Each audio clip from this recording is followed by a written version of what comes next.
श्री गणेशाय नमः। श्री हरि श्री लिंग महापुराण 71वां अध्याय।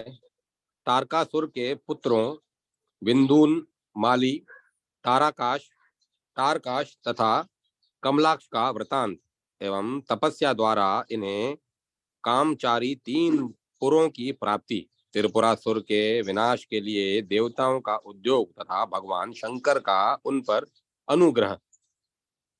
ऋषिगण बोले, हे सुत जी, आपने संक्षेप में तथा विस्तार से शुभ सर्ग का निरूपण कर दिया।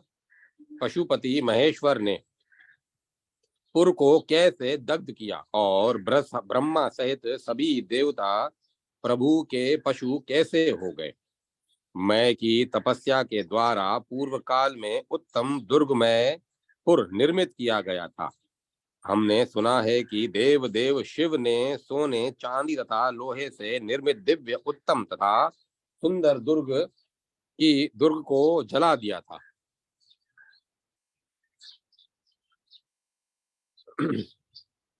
भग के नेत्र का नाश करने वाले भगवान शिव ने केवल एक बाण के प्रक्षेप से कैसे जला दिया और विष्णु के द्वारा उत्पन्न किए गए भूतगण उन 3 पुरों को क्यों नहीं जला सके। हम लोगों ने उस पुर की उत्पत्ति तथा संपूर्ण वर प्राप्ति के विषय में पहले ही सुन लिया है। अब हे सुवर्त, पुर के दहन के विषय में पुर के दहन के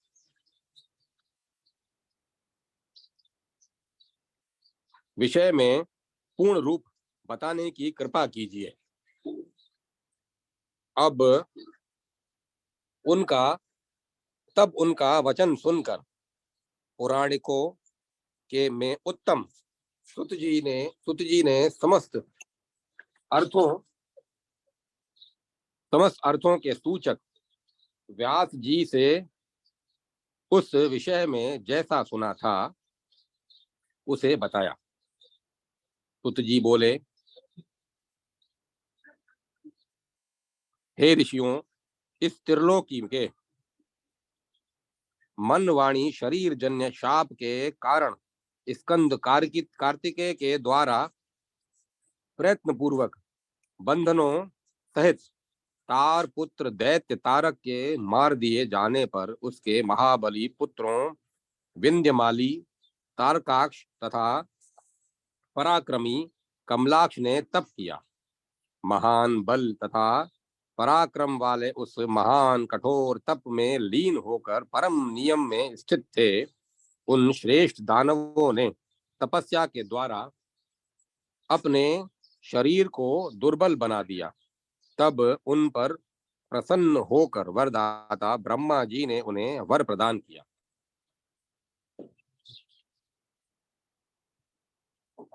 दैत्य बोले, सभी प्राणियों से सर्वदा हम सभी का अवध्यत्व हो।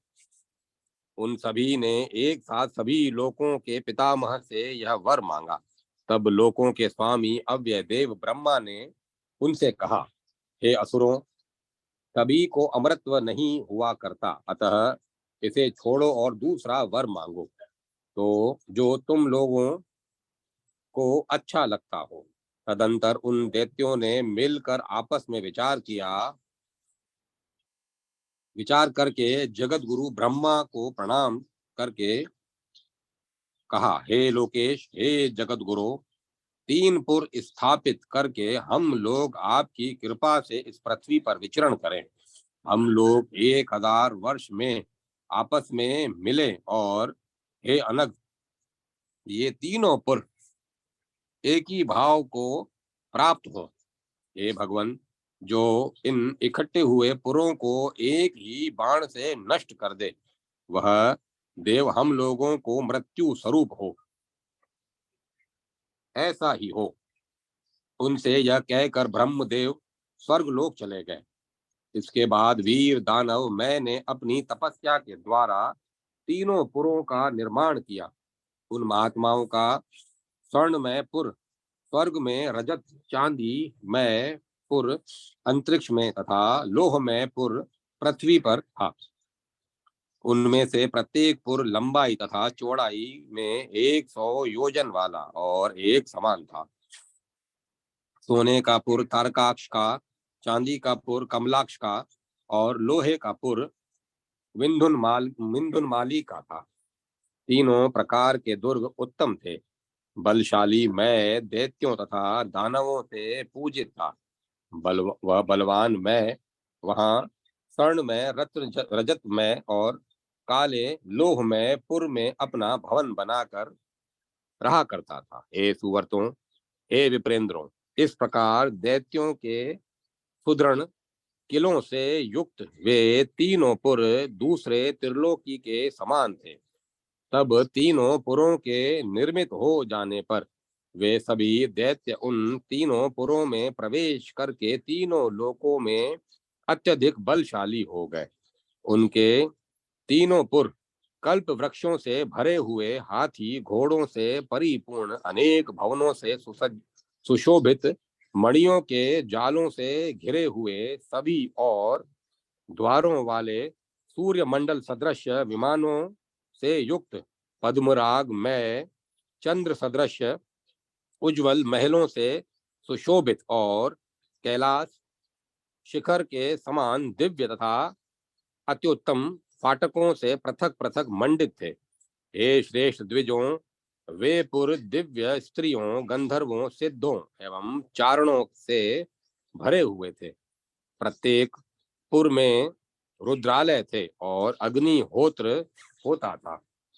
वे पुर सभी और बावलियों, कुओं, तालाबों और बड़ी बड़ी झीलों से युक्त थे। मत हाथियों के झुंडों, अति सुंदर घोड़ों, चारों ओर मुख वाले अनेक प्रकार के अद्भुत रथों, सभा भवनों, पानीय जल की शालाओं तथा क्रीड़ा स्थलों से पृथक पृथक समन्वित थे। वे पुर चारों ओर अनेक विद्या वेदाध्ययन शालाओं से युक्त थे और मैं दानव की माया से अन्य लोगों द्वारा मन से भी अलंघ्य थे। हे मुनि श्रेष्ठों, वे सुर सर्वत्र पतिव्रता स्त्रियों के द्वारा सेवित थे। हे द्विजों, वे पुर बड़े बड़े पाप करके भी शंकर जी की पूजा के कारण पाप रहित, श्रोत स्मार्त, धर्मों के ज्ञाता तथा अपने धर्म के प्रति परायण, भार्या सहित भाग्यशाली दैत्यों से सदा समन्वित थे। महादेव के अतिरिक्त अन्य देवता को छोड़कर उन शिव के अर्चन में स्थित, चौड़ी छाती वाले, बैल के समान कंधे वाले, सर्वदा समस्त आयुध धारण करने वाले, सदा उपवास करने वाले, दावानल के समान नेत्रों वाले, उनमें कुछ शांत तथा कुछ कुपित, कुबड़े बौने नील कमल दल की आभा के सदृश काले एवं घुंघराले बालों वाले, नील पर्वत तथा मेरु के समान प्रतीत होने वाले, मेघ के समान गर्जन करने वाले, मैं के द्वारा रक्षित तथा शिक्षित और युद्ध की तीव्र इच्छा वाले दैत्यों से परिपूर्ण थे। इस प्रकार वे पुर सदा युद्ध परायण, भली भांति शिव के चरणों की पूजा के द्वारा प्राप्त पराक्रम वाले, सूर्य, वायु, इंद्र सदृश देवताओं का दमन करने वाले तथा अत्यंत दृढ़ दैत्यों से सेवित थे। हे द्विज श्रेष्ठों, दैत्यों के वैभव के कारण तीनों पुरों की अग्नि से इंद्र सहित देवता गण उसी प्रकार दग्ध हो गए जैसे दावा अग्नि से वृक्ष दग्ध हो जाते हैं। इस प्रकार उन दग्ध देवताओं ने अतुलनीय तेज वाले देवेश्वर विष्णु को प्रणाम करके उनको यह सब बताया। तब उन श्रीमान प्रभु भगवान नारायण ने मन में सोचा कि देवताओं के कार्य के विषय में क्या किया जाना चाहिए। उसके इसके बाद यज्ञ भोक्ता, यज्ञ कर्ताओं को फल प्रदान करने वाले तथा यज्ञ मूर्ति प्रभु जनार्दन ने यज्ञ देव का स्मरण किया। तदंतर देवताओं के कार्य की सिद्धि के लिए अनेक उनके द्वारा स्मरण किए गए यज्ञ देव उपस्थित हुए। तब उन देवताओं ने यज्ञ देव को प्रणाम किया और उनकी स्तुति की। इसके बाद सनातन यज्ञ को देखकर पुनः इंद्र सहित देवताओं की ओर देखकर सनातन भगवान अच्युत विष्णु उनसे कहने लगे। श्री विष्णु बोले, हे देवताओं, तीनों पुरों के विनाश के लिए तथा तीनों लोकों की समृद्धि के लिए इन इन उपस्थित उपसद नामक यज्ञ के द्वारा परमेश्वर का यजन कीजिए। सुत जी बोले, उन बुद्धिमान देव देव का वचन सुनकर महान सिंहनाद करके देवतागण उन यज्ञेश की स्तुति करने लगे। इसके बाद स्वयं विचार करके देवताओं के स्वामी वे भगवान जनार्दन पुनः सभी देवताओं से बोले, प्राणियों को मारकर तथा जलाकर और अन्याय पूर्वक भोग विलास करके भी यदि तुम महादेव जी की पूजा करे तो वह पाप रहित हो जाता है, इसमें संदेह नहीं है। निष्पाप लोगों की हत्या नहीं की जानी चाहिए, केवल पापियों की ही हत्या पूर्ण प्रयत्न से की जानी चाहिए, इसमें संदेह नहीं है। हे श्रेष्ठ देवताओं, पापी होते हुए भी दुर्मद असुर महाबली देवताओं के द्वारा वध्य कैसे हो सकते हैं, क्योंकि परमेष्टि रुद्र के प्रभाव के कारण वे वध्य नहीं हैं।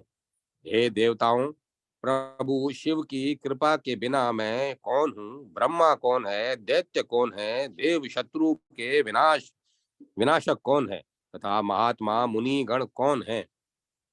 जो 27 तत्वों से युक्त शाश्वत महान से भी महतर प्रभुता संपन्न संपूर्ण देवताओं के स्वामी वंदनीय विश्व के आधार महेश्वर सर्व देवेश तथा सबके स्वामी हैं, उन पर शंकर ने ही अपनी लीला से देवताओं तथा एवं दैत्यों का विभाजन किया है।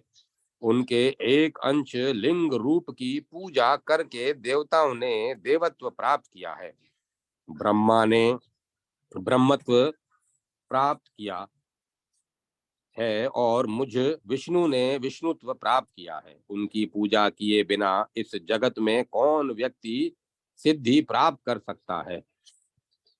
अतः लिंगार्चन विधि के प्रभाव से उन्हीं के द्वारा वे दैत्य हंतव्य हैं। यद्यपि वे सभी दैत्य धर्मनिष्ठ हैं तथा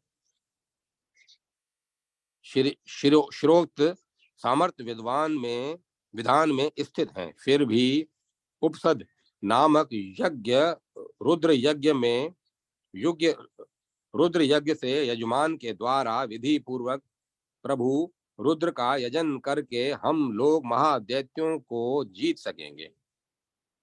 एकमात्र त्रिनेत्र भगवान शिव को छोड़कर तारकाक्ष सहित दानवमय के द्वारा सुरक्षित स्वस्थ गुप्त तथा स्फटिक के समान आभा वाले तीनों पुरों को नष्ट करने में भला कौन समर्थ है।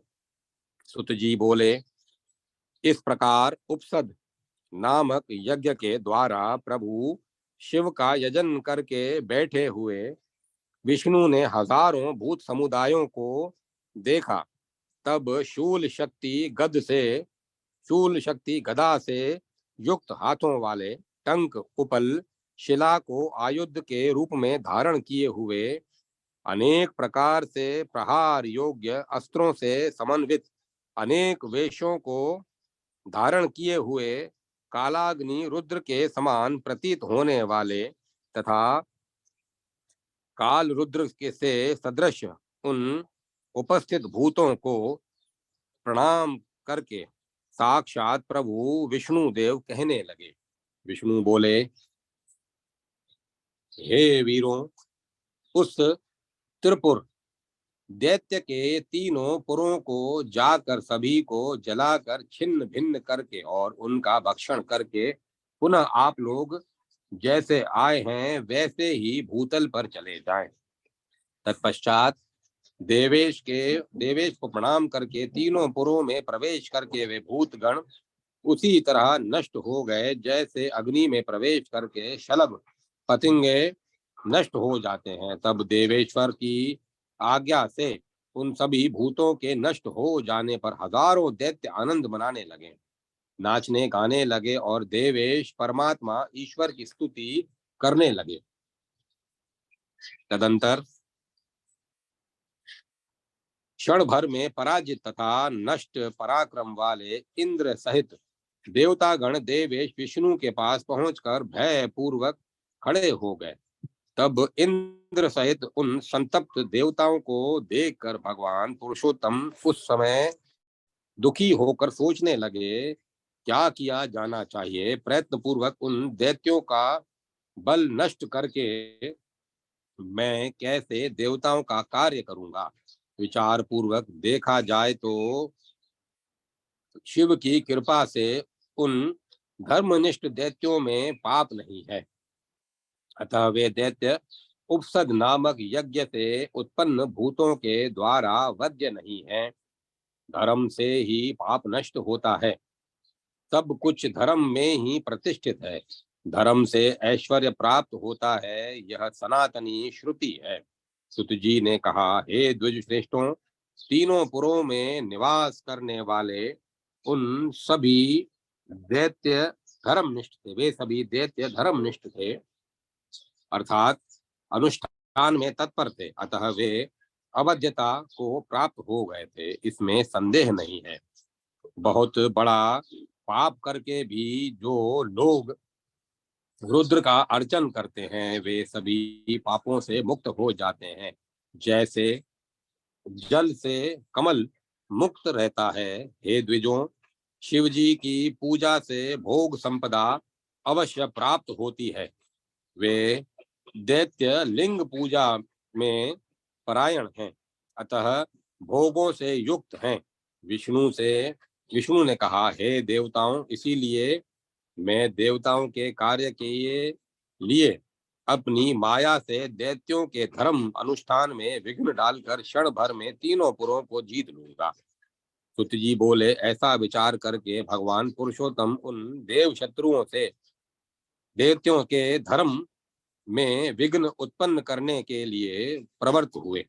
महातेजस्वी मायावी अच्युत ने उनके धर्म विघ्न के लिए अपने शरीर से माया में पुरुष का सृजन किया। सबके शासक तथा स्वेच्छा से रूप धारण करने वाले मायापति विष्णु ने देखने मात्र से विश्वास उत्पन्न करने वाले भव से युक्त, अतएव सबको मोहित करने वाले शास्त्र का निर्माण किया। षोड़श लक्षण अर्थात अत्यंत विस्तृत श्रुति स्मृति से विरुद्ध तथा वर्णाश्रम धर्मों से रहित इस माया में शास्त्र का उपदेश अपने शरीर से उत्पन्न पुरुष को करना चाहिए और स्वर्ग नरक यहीं पर है, ऐसा विश्वास करना चाहिए। इसके अतिरिक्त कुछ नहीं है।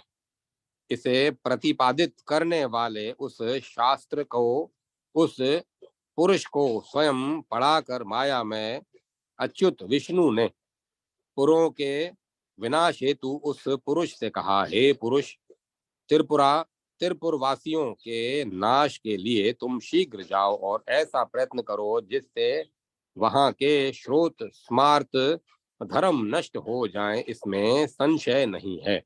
तत्पश्चात उन्हें प्रणाम करके माया शास्त्र विशारद मायावी मुनि ने उन पुरों में शीघ्र प्रवेश करके माया रची। तब तीनों पुरों में निवास करने वाले वे दैत्य उनकी माया के कारण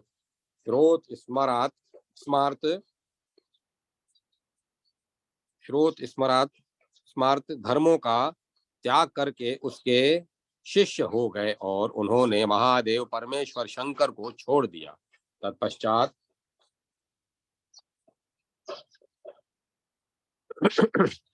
माया में प्रभु के आदेश से अपने शिष्यों प्रशिष्यों से चारों ओर से घिरे हुए मायावी नारद मुनि भी उस पुर में प्रवेश करके उस मायावी पुरुष से स्वयं दीक्षित हुए। उन्होंने स्त्रियों को दुराचार फल की सिद्धि देने वाले स्त्री धर्म का उपदेश दिया। उन स्त्रियों ने उसका सदा पालन किया और शीघ्र ही उसका फल प्राप्त कर वे अपने पति देवों की अवहेलना करके अन्य लोगों में आसक्त हो गईं।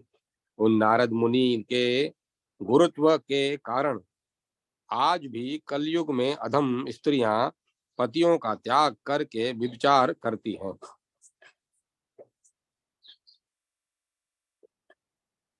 पति ही स्त्रियों का माता पिता बंधु सखा मित्र तथा बांधव होता है, इसमें संदेह नहीं है। फिर भी विष्णु की असह माया के कारण उन स्त्रियों ने वैसा किया। बड़ा बड़ा से बड़ा पाप करके भी जो स्त्री पति के प्रति प्रेम युक्त रहती है वह परम स्वर्ग प्राप्त करती है और इससे विपरीत आचरण से नरक प्राप्त करती है। हे मुनीश्वरों, हे मुनि श्रेष्ठों, पूर्व काल में स्त्रियां सभी धर्मों, अन्य देवताओं तथा जगत गुरुओं को त्याग कर सर्वदा पति की पूजा करती थीं।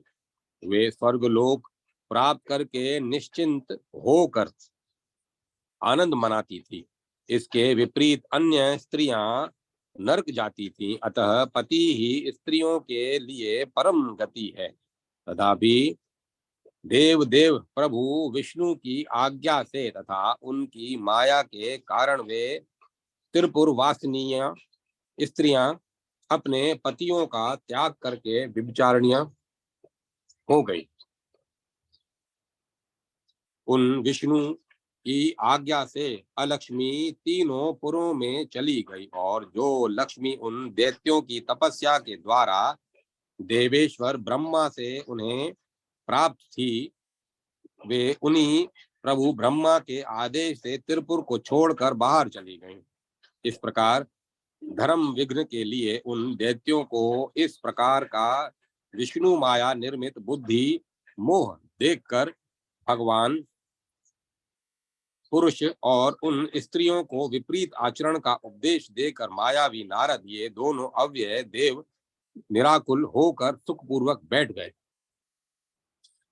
इस प्रकार परम उत्तम श्रोत स्मरात धर्म के नष्ट हो जाने पर विश्वकर्ता उन विष्णु के द्वारा वहां पाखंड स्थापित कर दिए जाने पर दैत्यों के द्वारा महेश्वर का त्याग कर दिए जाने पर तथा लिंग पूजा का परित्याग कर दिए जाने पर संपूर्ण स्त्री धर्म के नष्ट हो जाने पर और दुराचार स्थापित हो जाने पर देवेश विष्णु कर्तार्थ हो गए और वे पुरुषोत्तम सभी देवताओं के साथ तपस्या द्वारा सर्वज्ञ उमापति को प्राप्त करके उनकी स्तुति करने लगे। श्री भगवान बोले, आप महेश्वर देव परमात्मा को नमस्कार है। आप नारायण श्रव ब्रह्म ब्रह्म रूप शाश्वत अनंत तथा अव्यक्त को नमस्कार है। सुत जी बोले, इस प्रकार भगवान विष्णु ने महादेव की स्तुति करके दंडवत प्रणाम करके जल में स्थित होकर 1 करोड़ बार रुद्र मंत्र का जप किया।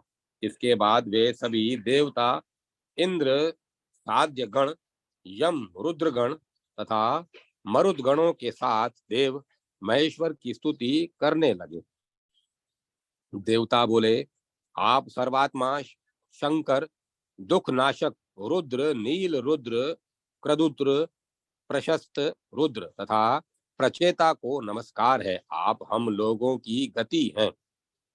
देवताओं का संहार करने वाले आप हम लोगों द्वारा सर्वदा वंद्य हैं। आप आदि तथा अंत रहित हैं। आप अनंत शेष रूप अविनाशी एवं प्रभुता संपन्न है। हे जगत गुरु, आप प्रकृति पुरुष साक्षात सृष्टा, रक्षक तथा संहारक हैं। हे द्विज वत्सल, आप इस जगत के द्विजों के नेता हैं। आप वरदाता, वाणी में वाच्य वाच्य वाचक से रहित ईशान हैं। आप मुक्ति के लिए योग पारायण योगियों के द्वारा पूज्य हैं। आप योगियों के हृदय रूपी कमल के छिद्र में सदा स्थित है। विद्वान लोग आपको विद्वान लोग आपको सर्वत्र विद्वान, श्रेष्ठ तथा ब्रह्म स्वरूप कहते हैं। हे विभो, ऋषिगण आपको इस जगत में तत्व रूप तेजो राशि परात्पर एवं परमात्मा कहते हैं। हे जगत गुरु, आप दृष्ट श्रुत स्थित तथा जायमान सब कुछ हैं। लोग आपको अणु से भी अल्पतर, महान से भी महतर, सभी और हाथ पैर वाला, सभी और नेत्र सिर मुख वाला तथा सभी और कान वाला कहते हैं। आप संसार में सभी को आच्छादित करके स्थित हैं। लोग आपका महादेव, अनिर्देशय, सर्वज्ञ, अनामय, विश्वरूप, विरापाक्ष, सदाशिव, निर्विकार, करोड़ों सूर्यों के समान तेजस्वी, करोड़ों चंद्रमा सदृश प्रकाशमान, करोड़ों कालाग्नि के समान प्रज्वलित, 26 तत्वों से युक्त अनीश्वर, इस जगत में प्रकृति के प्रवर्तक, परपितामह, सबके आवास स्वरूप तथा स्वयंभू, स्वयं उत्पन्न होने वाले एवं वर देने वाला देव कहते हैं। श्रुतियां तथा श्रुति तत्वों को जानने वाले लोग आपको वेदों का सार कहते हैं।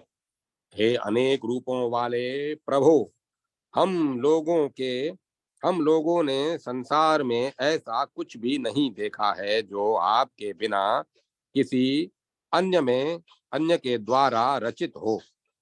आपने ही दैत्यों, सुरों के भूत समुदायों, देवताओं, मनुष्यों, स्थावर जगम आदि को उत्पन्न किया है।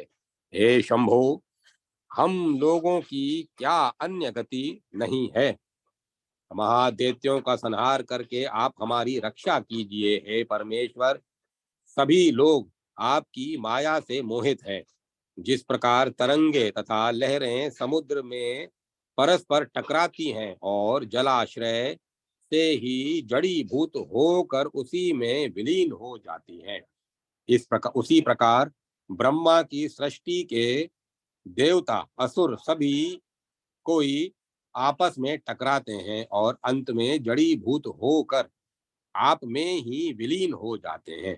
सुत जी बोले, जो मनुष्य प्रातः काल उठकर शुद्ध होकर इस पवित्र स्तुति को पढ़ता अथवा सुनता है, वह सभी कामनाओं को प्राप्त कर लेता है। इस प्रकार देवताओं के द्वारा स्तुति किए जाने तथा विष्णु के जप से प्रसन्न हुए महेश्वर शंकर ने उमा का आलिंगन करके नंदी के ऊपर हाथ रखकर देवताओं की ओर देखकर गंभीर वाणी में मुस्कुराते हुए कहा, हे सुरेश्वरों, अब मैंने इस देव कार्य को और विष्णु तथा बुद्धिमान नारद के माया बल को जान लिया है। हे श्रेष्ठ देवताओं, मैं अधर्म में निष्ठा रखने वाले उन दैत्यों के तीनों पुरों का विनाश अवश्य करूंगा। सुत जी बोले, इसके बाद वहां आए हुए वे इंद्र, ब्रह्मा, विष्णु सहित देवताओं ने प्रभु का वचन सुनकर उन्हें प्रणाम किया और उनकी स्तुति की। इसके अनंतर शिव की ओर देखकर विस्मित देवी भी अपने लीला कमल से शिव जी को स्पर्श कर यह वचन कहने लगी। देवी बोली, हे विभो, हे पुत्रवानों में श्रेष्ठ, उत्तम आभूषणों से सुशोभित और सूर्य के समान प्रतीत होने वाले आपने इस खेलते हुए श्रेष्ठ पुत्र षणानन को देखिए।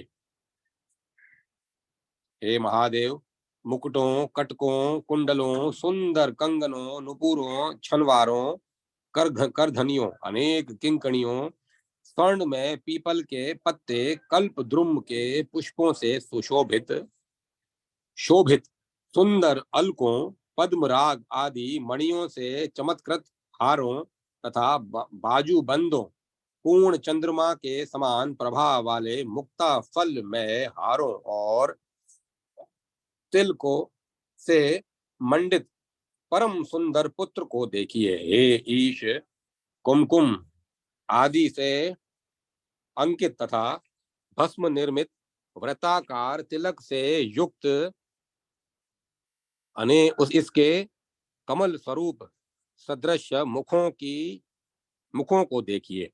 हे विभो, आप इसके अत्यंत सुंदर नेत्रों को देखिए। गंगा आदि, कृतिका आदि तथा विशेष रूप से स्वाहा माताओं के द्वारा मंगल के लिए लगाए गए भव्य तथा विचित्र काजलों को देखिए। इस प्रकार जगजननी उमा के वचनों से संबोधित किए गए ईशान शिव कार्तिकेय के मुखामृत का पान करते हुए तृप्त नहीं हुए। उन्हें दैत्यों के शस्त्रों से पीड़ित उन देवताओं का स्मरण नहीं रहा। उन्होंने स्कंद का आलिंगन करके उसका सिर सूंघ कर कहा, हे पुत्र नित्य रहो, हे पुत्र नृत्य करो। तब कष्ट दूर करने वाले बालक रूप प्रभु स्कंद भी लीला करते हुए नाचने लगे। सभी गणेश्वर भी उनके साथ नृत्य करने लगे और क्षण भर में शिव की आज्ञा से संपूर्ण त्रिलोकी वहां नृत्य करने लगी। संपूर्ण त्रिलोकी वहां नृत्य करने लगा। नाग और इंद्र सहित सभी देवता भी नाचने लगे। गणेश्वरों ने स्कंद की स्तुति की। उस समय पार्वती तथा अन्य माताएं आनंदित हुई। गंधर्व तथा किन्नर पुष्प वृष्टि करने लगे एवं गाने लगे। तब उस नृत्य रूपी अमृत का पान करके पार्वती तथा परमेश्वर तृप्त हो गए और नंदी सहित गणेश्वर भी तृप्त हुए। तदंतर सूर्य के समान कांति वाले शिव जी ने भी नंदी षणानंद स्कंद तथा गिरिराज पुत्री पार्वती के साथ दिव्य भवन में प्रवेश किया, जैसे मेघ अन्य मेघ में प्रवेश करता है।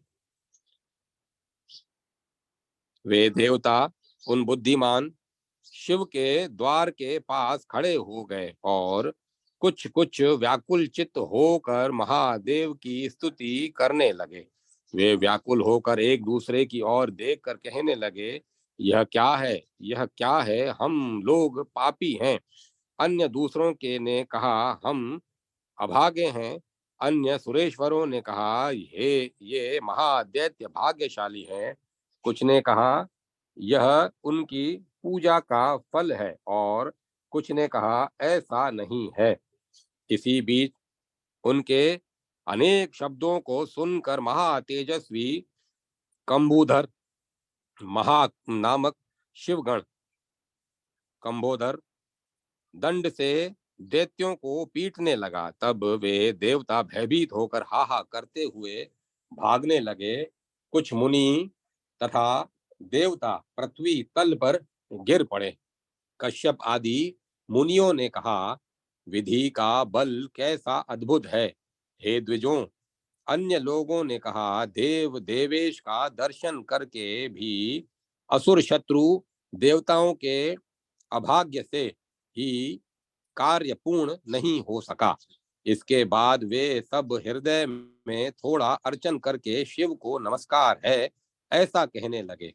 तत्पश्चात जटा जूट धारण किए हाथी में त्रिशूल लिए तत्पश्चात जटाजूट धारण किए, हाथ में त्रिशूल लिए, माला पहने हुए, हाला धारण किए हुए, कुंडल धारण किए हुए, कंगन पहने हुए तथा गदा धारण किए हुए महादेव प्रिय मुनि नंदिश सुंदर श्वेत बैल पर चढ़कर उन शिव की आज्ञा से वहां जाने लगे। तब नंदी को देखकर कंबोधर नामक वह गण भी नंदी को प्रणाम करके शीघ्रता करते हुए उनके साथ चल दिए। गण सहित वे महातेजस्वी वृषभध्वज गणों के सेनापति नंदी बैल की पीठ पर उसी तरह प्रतीत हो रहे थे मानो मेघ रूप विष्णु के पुष्ट पर शिव जी विराजमान हो। नंदीश्वर का 10 योजन विस्तृत तथा मुक्ता जालों से अलंकृत श्वेत छत्र आकाश की भांति प्रतीत हो रहा था। उस छत्र के भीतर से बंधी हुई मुक्ता फलों की एक श्वेत माला ऐसी लग रही थी मानो शिवजी के सिर पर आकाश से गंगा गिर रही हो। हे मुनि श्रेष्ठों, तदंतर गणाध्यक्ष नंदी को देखकर इंद्र की आज्ञा से दिव्य देवदुंदुभियां बजने लगी। सभी लोग वाणी द्वारा वांछित फल प्रदान करने वाले शुभ गणेश्वर की स्तुति करने लगे। जैसे शिव को देखकर देवता लोग प्रसन्नता से रोमांचित होकर उनकी स्तुति करते हैं। आकाश चारियों ने इंद्र की आज्ञा से नंदी के सिर पर आकाश से सुगंधमय पुष्प वृष्टि की। तुष्टि पुष्टि से युक्त यथार्थ विद्वान दृष्टि से प्रसन्न होकर नंदी उसी तरह शोभा पा रहे थे जैसे शिव जी गंध जल से अभिसिंचित चंद्रलोक से शोभा प्राप्त करते हैं।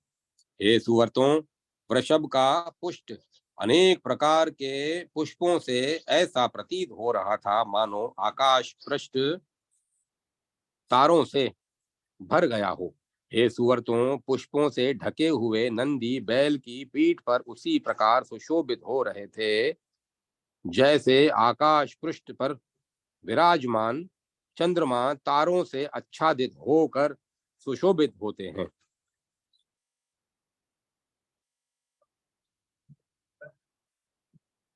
उस प्रकार की शोभा वाले उन नंदी को देखकर इंद्र तथा विष्णु सहित देवता साक्षात महादेव जी की भांति प्रतीत होने वाले गणाधिपों के स्वामी नंदी की स्तुति करने लगे।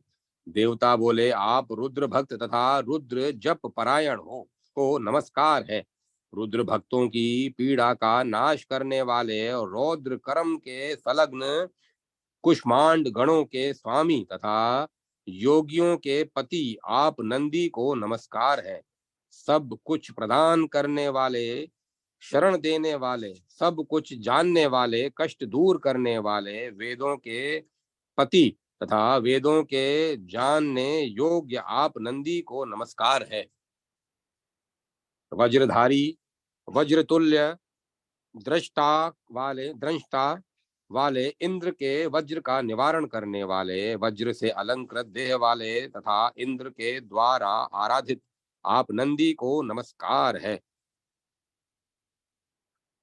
रक्त वर्ण वाले, रक्त नेत्र वाले, रक्त वस्त्र धारण करने वाले तथा शिव के चरण कमल में अनुराग युक्त लोगों को रुद्र लोक प्रदान करने वाले आप नंदी को नमस्कार है। सेना के अधिपति, रुद्रों के पति, भूतों एवं भुवनेश्वरों के पति तथा पापों का हरण करने वाले आप नंदी को नमस्कार है। रुद्र, रुद्रपति, रौद्र पापों का हरण करने वाले आप नंदी को नमस्कार है। शिव स्वरूप सौम्य स्वभाव वाले तथा रुद्र भक्त आप नंदी को नमस्कार है। सुत जी बोले, हे ऋषियों, तदंतर प्रसन्न हुए शिलाद पुत्र गणेश्वर नंदी ने देवताओं से कहा, अब तीनों पुरों को नष्ट मानकर आप लोग शंभु के लिए रथ, सारथी, धनुष तथा उत्तम बाण प्रयत्न पूर्वक तैयार कराइए। इसके बाद उन देवताओं ने अति शीघ्रता से युक्त होकर ब्रह्मा के साथ विश्वकर्मा के द्वारा बुद्धिमान देव शिव का रथ बनाया। इस प्रकार श्री लिंग महापुराण के अंतर्गत पूर्व भाग में पुरदाह प्रसंग में नंदी केशवराय वाक्य नामक 71वां अध्याय पूर्ण हुआ। अब मैं कथा को विराम देता हूँ।